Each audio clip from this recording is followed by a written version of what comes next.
Montana Territory, late autumn, 1881.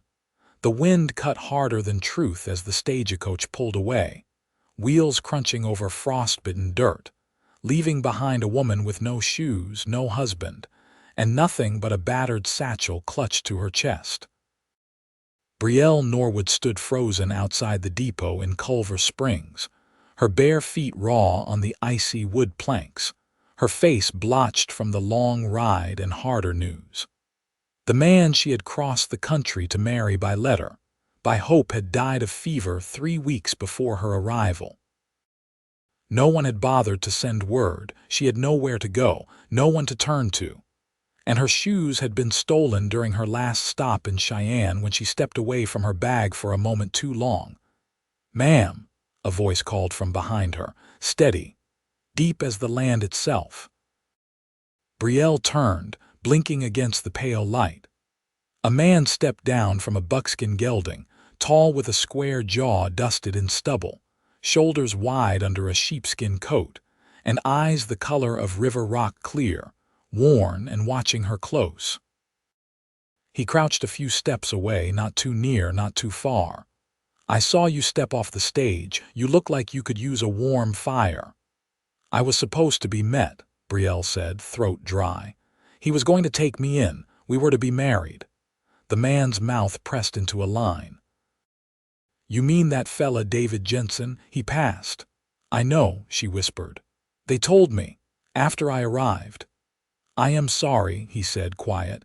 She nodded once, then clenched her arms tighter around herself. Her toes were turning purple. "You got family around here?" "No." He glanced at her feet, then back up. "You cannot stand here barefoot in this cold. Come on. My place is an hour west. I have stew on the stove. You are welcome to a warm meal and a bed by the fire."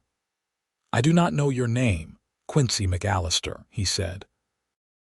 "I work cattle up near Lark Hollow. Just came into town to send a wire." Brielle looked toward the trail leading out of town. It was empty. Everyone had gone inside. She should say no. She should stay where someone might see her, might offer help that did not come with risk. But no one else had offered anything, and she was so cold. "All right," she said. He walked to his horse, pulled a heavy blanket from the saddlebag and came back to wrap it around her shoulders. Then he stooped and, before she could protest, lifted her straight into his arms. "You do not have to. You will never be cold again," Quincy said, his voice low and certain. "Not while I am around." She stared at him, her lip trembling. And for the first time since the stage pulled away, she let herself cry. The ride was quiet, except for the wind and the creak of leather. Quincy rode with her settled sideways in front of him, her shoulders tucked close to his chest, the blanket drawn tight. She did not ask questions, and he did not offer any. But there was something in the way he held her steady, respectful, that made her feel safer than she had in months. By the time they reached his ranch, dusk had fallen. The cabin was small but solid, with smoke curling from the chimney and light glowing warm through the windows. He helped her down, then opened the door and guided her in. The heat hit her first, then the smell of stew and bread. She swayed, dizzy with relief. Quincy caught her elbow, steadying her. "Sit. I will get water for your feet." He filled a basin by the fire, then knelt and dipped a cloth into the steam. She tried to pull back. "You do not have to, I know," he said gently. "Let me." He cleaned the dirt from her feet, careful not to press too hard where her skin had cracked. When he dried them, he pulled a pair of thick wool socks from a chest and eased them on. The warmth of them made her cry again. She ate slowly.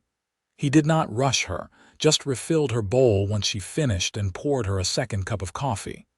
When she looked up, he was watching her. "You said you were to be a mail-order bride," he said. "Do you have anyone to send word to? Folks back east?" "No," she said. "My mother died last year. My father passed during the war. I sold what I had to make the trip." Quincy nodded. "You are welcome to stay here as long as you need. I cannot pay." I do not want anything from you." His gaze was steady. "I do not take advantage of people. You are safe here." She believed him. That night, Brielle lay on a cot by the fire, wrapped in a quilt that smelled like cedar and smoke.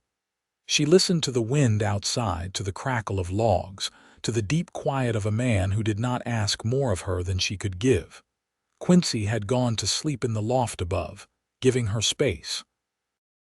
But she could hear the soft creak of floorboards as he shifted. She was not alone.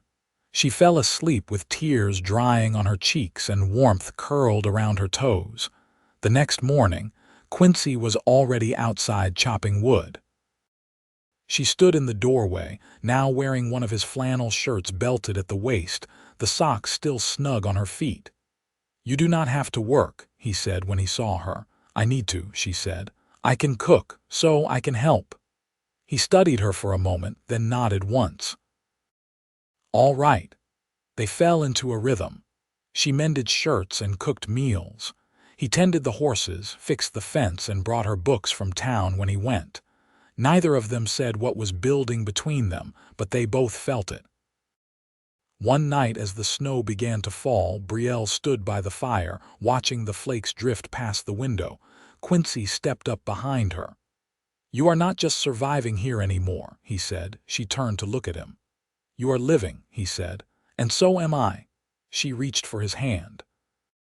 He took it, his palm rough and warm against hers. "Do you still want to marry?" he asked. She nodded. "But not for survival." His voice was soft. "Then for what?" "For you." He stepped closer. "And I want you." Her heart beat faster. "Then say it." He did not hesitate. "I love you, Brielle Norwood. I love the way you get quiet when you are thinking. The way you keep trying, even when life has been cruel. I love waking up knowing you are here." Tears welled in her eyes. "I love you too, Quincy McAllister." "I do." He kissed her, slow and sure, right there in the golden firelight.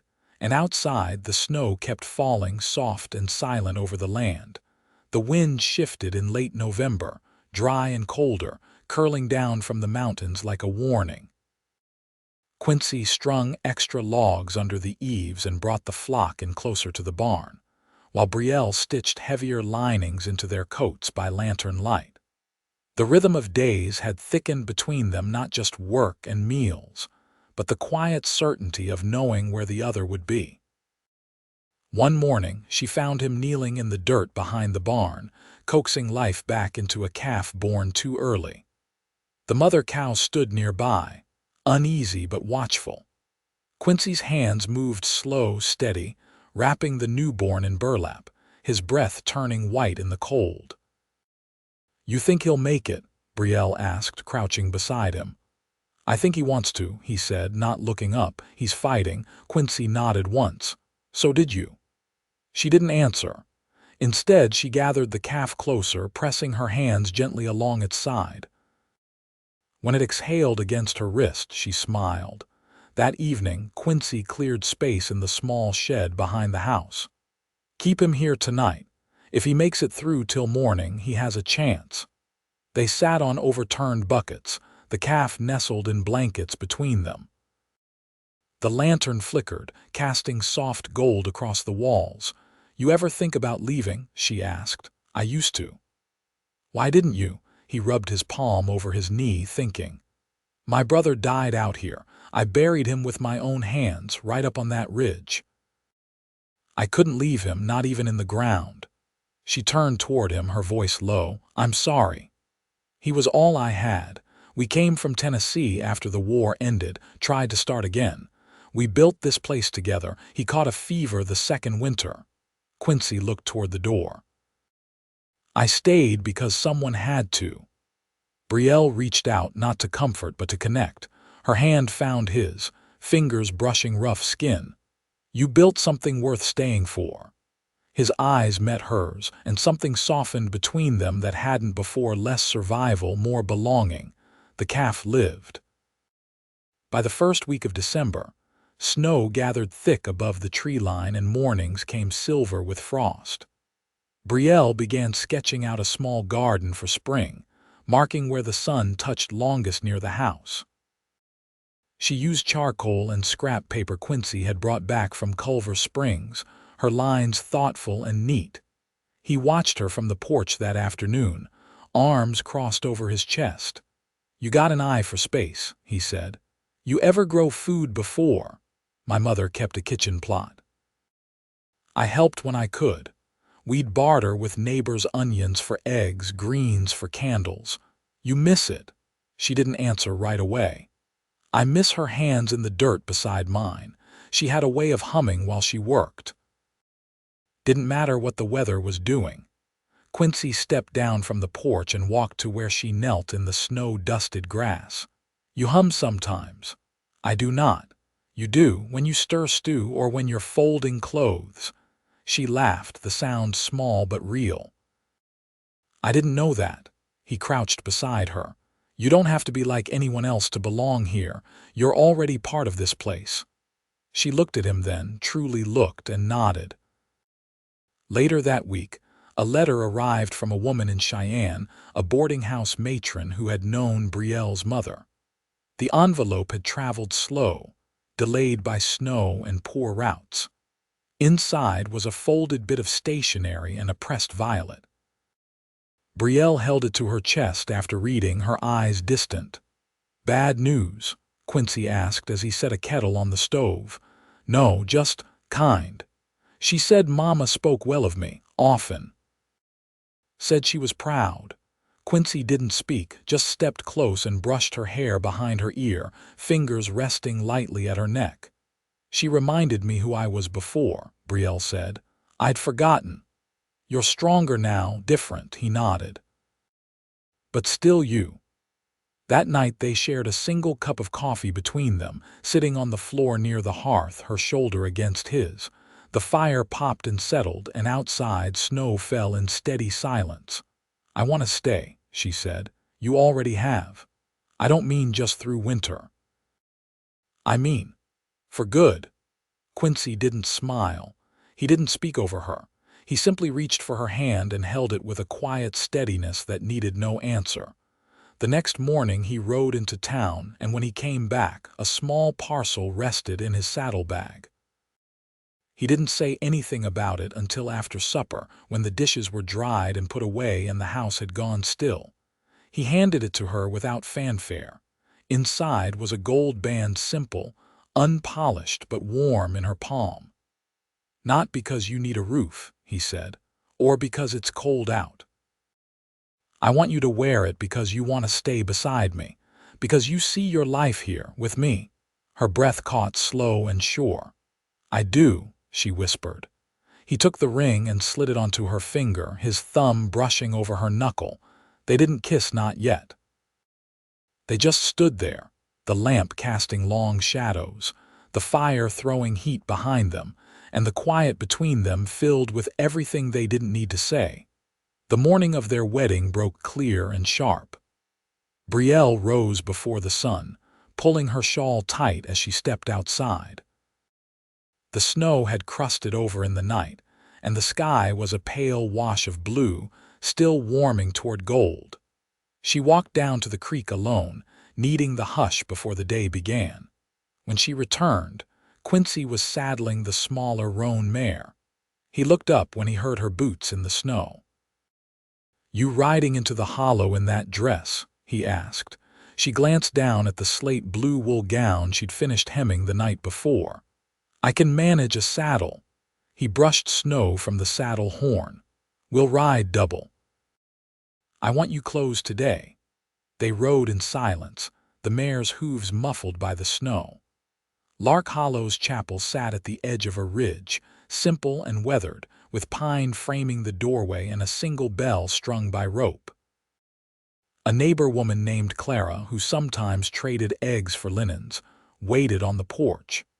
She'd offered to stand as witness, and her husband, a quiet man with a limp from the war, stood beside her with his hat pressed respectfully to his chest. Inside, the chapel smelled of cedar and lamp oil. The preacher from Culver Springs had come early, brushing soot from his sleeves as he lit the last of the candles. No music played. There was only the sound of pine logs shifting in the small stove and the hush of breath between words. Brielle stood across from Quincy and met his eyes. He didn't reach for her hands until the preacher nodded. When he did, his grip was steady, and his thumb rested against the back of her wrist like it belonged there. After the vows were spoken and the ring returned to her finger, Quincy leaned in and kissed her, slow and certain. Her hand stayed at his collar, anchoring them both. They left the chapel with the sun just beginning to crest over the trees. Clara handed Brielle a small bundle of dried lavender, tied with linen thread. "It grows wild out past the ridge," she said. "They say it keeps sorrow from settling in the walls." Brielle accepted it with a soft thank you, her throat too full for more. They rode back differently than they came. She rode in front, her back to his chest, his arms around her waist. She rested her hands over his as they crossed the frozen pasture. That evening, Quincy opened the bottle of rye he'd been saving since late summer and poured 2 cups.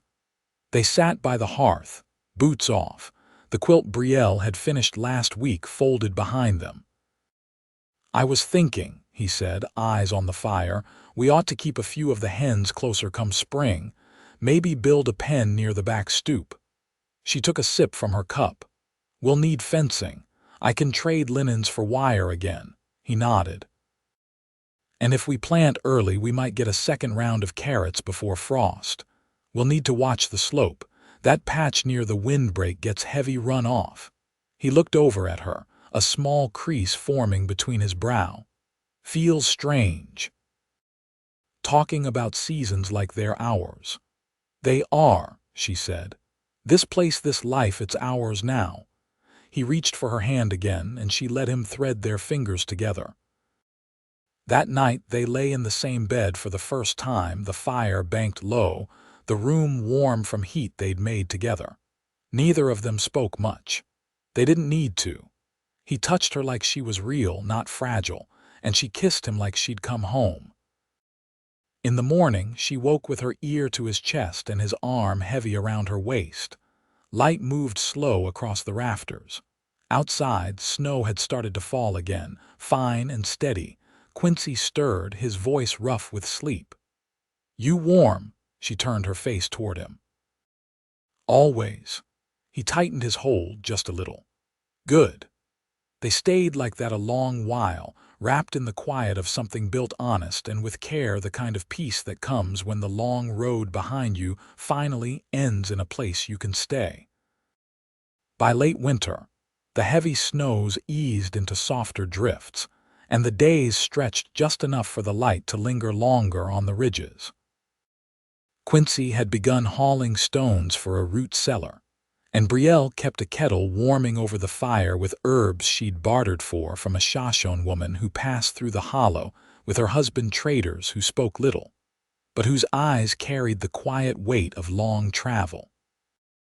Brielle had taken to keeping notes in the back of an old ledger she found in Quincy's chest, sketches of the land's thaw, the way the creek line shifted after the first melt, which trees dropped their cones early.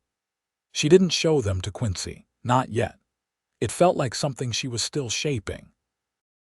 One morning, while Quincy was checking the southern fence line, Brielle stood at the table, sorting dried corn kernels for planting. When the knock came at the door, she startled, and the bowl tipped, scattering kernels across the floor. She wiped her hands on her apron and opened the door with her heart already braced.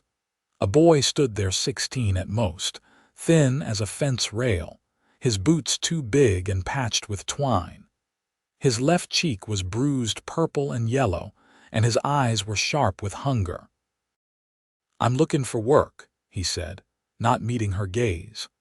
"Ain't askin' for handouts." Quincy had told her once about travelers who came through after hard winters, orphans or men run off from mining camps, looking for anything that might keep them upright until spring found them. She stepped back and nodded. "You'll eat first," she said. "Then we'll see." He didn't speak again until he'd finished a bowl of beans and bread, hands shaking too hard to hold the spoon steady. "What's your name?" she asked, sitting across from him. "Illy? Where are you headed?" "Nowhere in particular, just away." She didn't press. When Quincy returned, he didn't ask questions either, only looked at the boy's hands, then nodded toward the barn. Shovels leaning by the stall. "You know how to clean it out?" "Yes, sir." By sundown, Illy had earned his place at least for the night. Quincy gave him a blanket and a place in the shed, and Brielle left a second plate of food near the door. The boy didn't say thank you, but in the morning he'd swept the porch without being asked. Later that week, Brielle stood near the stove, her hands wrapped around a mug, watching as Quincy measured planks for the new coop. His shirt sleeves were rolled to the elbow, and sawdust clung to his forearms. "He's not just running from the cold," she said. Quincy paused, then set the measuring stick down. "No. But he's not ready to speak on it. He doesn't sleep well. Neither did I for a long time." She looked at him the quiet way he said it. "What helped?" He turned toward her, his eyes steady. "Someone staying long enough to notice." That night, as wind rattled the shutters, Brielle left an extra quilt folded on the bench outside the shed. When she stepped back in, Quincy was tending the fire, his face lit by the low flame. "You're good at seeing what people hide," he said. "I had to be for a while." He crossed to her, laid a hand at the base of her neck, thumb brushing gently behind her ear. "You don't have to keep looking for danger here." "I know," she whispered, "but I still watch." As the weeks passed, Illy stayed. Not because they asked him to, but because he took to the routine like someone who'd never known what it meant to belong. He mended a broken gate without being told, carved a handle for the kettle when the old one burned too short. And once, when Brielle twisted her ankle stepping off the porch, he fetched Quincy from the far ridge without waiting to be asked. He didn't say much, but his eyes softened when he sat near the fire, and sometimes when he thought no one was watching, he'd hum under his breath, quiet, tuneless, but steady. One evening, as the sun dipped low and the sky turned amber, Brielle stood by the window, brushing the ends of her hair. Quincy came up behind her, his hands warm at her waist. "Spring's close," he said. "How do you know?" He nodded toward the trees. "Sap's rising early this year. You can see it in the bark." She leaned into him, letting herself rest just a little heavier. "I want to plant squash along the north row," she said. "Let them climb along the fence. They'll shade the roots." "Good thinking. And I was wondering if we might build a second table for drying herbs." He kissed the top of her head. "We've got the lumber. You'll have it before planting starts." Outside, Illy split kindling by the shed, the rhythm of his axe even and sure. Inside, the fire cracked low, and the room filled with the scent of rosemary and smoke. There was no fanfare, no claim of victory, but everything felt settled in the way a house does when it has held warmth long enough to remember it. The thaw came slow that year. By early March, the edge of the creek ran loose again, water slipping over ice in thin, silver ribbons. The sound of it reached the porch in the afternoons, a quiet trickle that kept time with the wind stirring through brittle grass. Brielle bent over the garden bed Quincy had turned for her, easing onion sets into the soil, her shawl looped tightly around her shoulders. Her gloves were stiff with cold, but she worked with care, pressing each bulb deep enough to catch warmth. Quincy leaned on the fence nearby, watching the slope beyond the pasture. Lark Hollow's gathering a work crew next week. They're laying fresh boards along the west road. I told them I'd lend a hand. Brielle brushed dirt from her palms. "You'll be gone long, just a day, maybe 2 if the frost holds." She stood, brushing her skirt. "I'll send biscuits with you." He glanced over, eyes warm. "I was hoping you would." They weren't the kind of people who needed to ask for affection. It moved between them in glances, in the way his hand brushed her back when she passed, or how she set his coat by the stove without being told. That evening, Illy returned from the ridge with a small bundle wrapped in oilcloth. He set it carefully on the table and unwrapped it to reveal a handful of wild mushrooms and a folded length of dried birch bark. "Found them near the east slope," he said. "Figured they'd go well with stew." Brielle reached for the mushrooms, inspecting them with quick fingers. "They'll stretch the meat a little farther." "Thank you, Illy." The boy gave a small nod, then turned back toward the shed, where he'd taken to sleeping even after Quincy offered him a cot inside. He said it was the quiet he liked, and the smell of cedar. Later, as the stew simmered and the sky darkened, Quincy sat beside Brielle on the porch, carving a small handle for her garden spade. He worked without looking up. "You think he'll stay through spring?" she asked, watching the last light fade. Quincy paused, turning the wood in his hand. "He might, but if he leaves it won't be running, it'll be choosing." She nodded, pulling her shawl tighter. "That seems different somehow." "It is." He handed her the finished handle, the grain smooth under her fingers. "You'll need it soon." By late April, the first daffodils pushed through near the edge of the house. The hens had begun laying again, and Brielle's hands smelled of mint and soil more often than not. She'd planted rows of root vegetables and started a patch of feverfew near the door, saying it kept the flies down and the headaches away.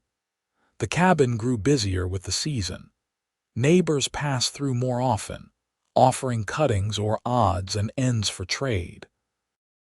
Clara brought a jar of lard and stayed for tea, her fingers still stained from dyeing wool. "Illy's building his own bench," Clara said, sipping slowly. "Saw him shaping the legs near the shed. Looks like he means to stay." Brielle smiled, watching the boy from the window. He was crouched near the barn, sanding wood with a patience he hadn't shown in those first weeks. Later, she found him there, brushing shavings into a pile. "You've got a good hand for it," she said. "I've been watching Quincy," Illy replied. "He don't waste movement, he doesn't," she agreed. "Neither do you." Illy looked up at her, something steadier in his eyes now. "I think I could learn more. You already are." The days stretched long and gold. By mid-May, the hills had turned green and the creek ran clear. Brielle and Quincy sat together on the porch most evenings, her hand resting over his knee, his thumb tracing idle circles along her wrist. One night, as they watched clouds roll low across the valley, he spoke without turning toward her. "There's land east of the pasture. Flat enough for another cabin." She looked at him, her heart hitching. "Thinking of building." "I was thinking Illy might want something of his own, if he stays." Her breath caught. "You'd give him that." "I'd help him build it, but it'd be his." She leaned against him, her voice soft. "You're not what I expected when I stepped off that coach." He finally turned, brushing her hair back gently. "What were you expecting? Someone who'd take me in out of pity, someone who'd want something back." "I wanted peace," he said. "You brought it." They kissed there, slow and certain, with the wind lifting her skirt just enough to tangle around his boots and the scent of mint rising from the earth. By early summer, the garden was thick with green. The coop held 6 hens and a rooster that crowed before first light. Illy finished his bench and started building shelves for the cabin, measuring each board twice before he cut. One afternoon, a rider came from Culver Springs with a parcel addressed to Brielle. Inside was a book of pressed flowers, her mother's name written on the inside cover in faded ink. The woman in Cheyenne had found it among stored belongings and thought it might belong with her. Brielle turned the pages slowly, the petals still fragrant. She set it on the mantel, between the tin lantern and the small wood carving Quincy had made her for their wedding. That night she lay with Quincy beneath the open window, the breeze easing in soft and cool. His hand rested at the small of her back, tracing a slow path up her spine. "I never thought home could be a person," she whispered. He kissed her shoulder. "It can." When harvest came, the root cellar was full. The roof held through the first autumn rain, and the stove burned steady. Ellie finished a small lean-to beside the shed, saying it'd do for now until he was ready to build proper. Brielle's feverfew flourished, and she began drying herbs in the second table Quincy had made her, stringing them from the rafters with linen thread.